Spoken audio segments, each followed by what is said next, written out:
Hello, friends. Welcome to Story Behind Podcast. This is the show for people who love hearing a good story and who believe the world could use more positivity. We're the team behind GodUpdates and GodTube, and we hope these weekly short stories will brighten your day.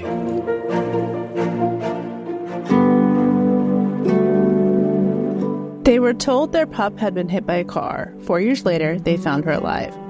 Written by Michaela Gordoni, read by Julie Provost. A Miami family thought they lost an important member after their little Maltipoo disappeared 4 years ago. They were told Sugar got hit by a car and died, but by some miracle, they found the dog alive years later.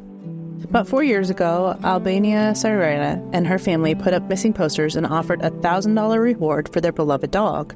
The only news they got was a phone call from a man claiming he saw Sugar get hit by a car going 70 to 80 miles per hour. Then, 4 years later, Albania found Sugar in an animal shelter. I looked at her and I couldn't even believe it was her because for 4 years we thought she was dead. Albania said, "I'm just very happy and soaking up every moment with Sugar because this is like a resurrection I would have never imagined."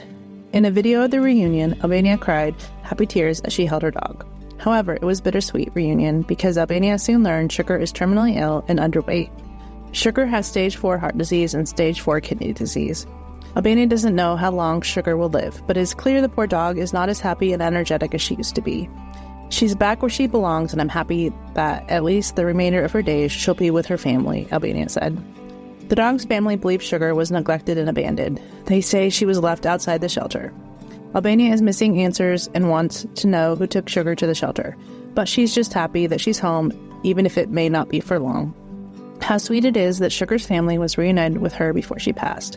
She may not have long to live, but now she will be able to enjoy her last days a little better and pass peacefully. It may not be the best ending one could hope for, but after believing their dog dead for so many years, Sugar's family is indeed grateful.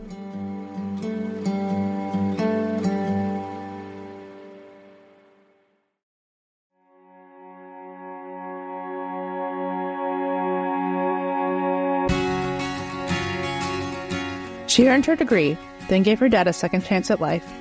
Written by Heather Riggleman, read by Julie Provost. She earned her degree, then gave her dad a second chance at life when she gave him her kidney. Danielle Moberg walked across the stage in cap and gown, the Florida sun warming her shoulders like a promise fulfilled. Her psychology degree from the University of Central Florida was more than a piece of paper. It was proof she could push through hard things, through long nights and tight deadlines. But even as tassels swung and confetti flew, Danielle was already planning something far bigger. Not for herself, but for the man who once carried her on his shoulders through puddles and tucked her in with bear hugs and bedtime stories. Her father, Daniel, had been quietly battling kidney disease for 4 long years.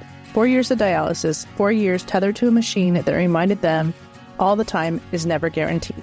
It was a matter of you do dialysis or die, Daniel said, describing life before the transplant. I had a tube in my stomach. I was exhausted but never alone. His daughters Abby and Danielle stepped into the sacred spaces of caregiving. Abby hooked him up each evening to the dialysis machine. Danielle watched, waited, learned, and then did something radical. She offered him her kidney. No strings, no hesitations, no plan B. I wasn't going to let him tell me no, Danielle said, with the love stitched into every syllable.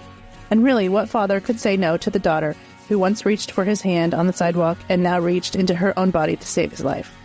It's hard to put words to it, Danielle said after the surgery. It saved my life. I don't have dialysis anymore. I'm not bound by it. It's going to be a normal life. A normal life. What a miracle that phrase becomes after you've lived in the shadows of hospitals and uncertainty. Danielle didn't do it for applause or headlines. She did it for Christmas mornings and coffee chats, for birthdays and backyard barbecues, for the simple joy of hearing her dad laugh. It was a way to show my gratitude, she said. I was so happy to do it. Her bold and beautiful decision was more than an act of medicine. It was an act of worship, a living sacrifice that bore the very heartbeat of grace. Living donation is one of the most selfless gifts a person can give, says Dr. Linda Chen, the transplant surgeon who walked Danielle and Daniel through the sacred exchange.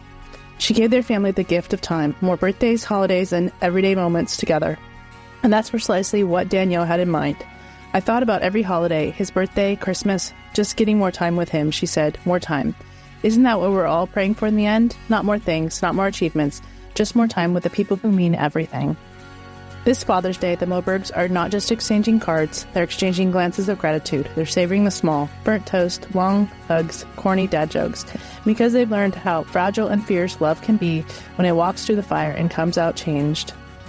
We'll be more appreciative of the time that we have together, Danielle says, and just the relationship that we have. She walked across the stage with a diploma in one hand. Weeks later, she walked into a hospital with her heart on the other. Because sometimes the bravest kind of love isn't loud, it's quiet, intentional. And it shows up in the form of a daughter, one who was never going to let him go. Greater love has no one than this, to lay down one's life for one's friends. John 15:13.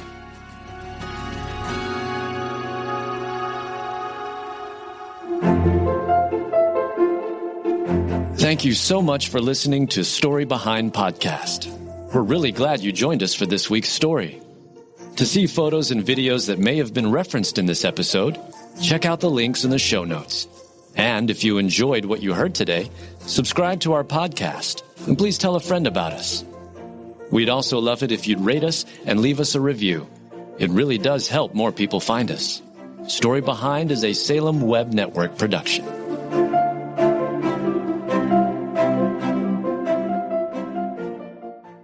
Hi, I'm Zach.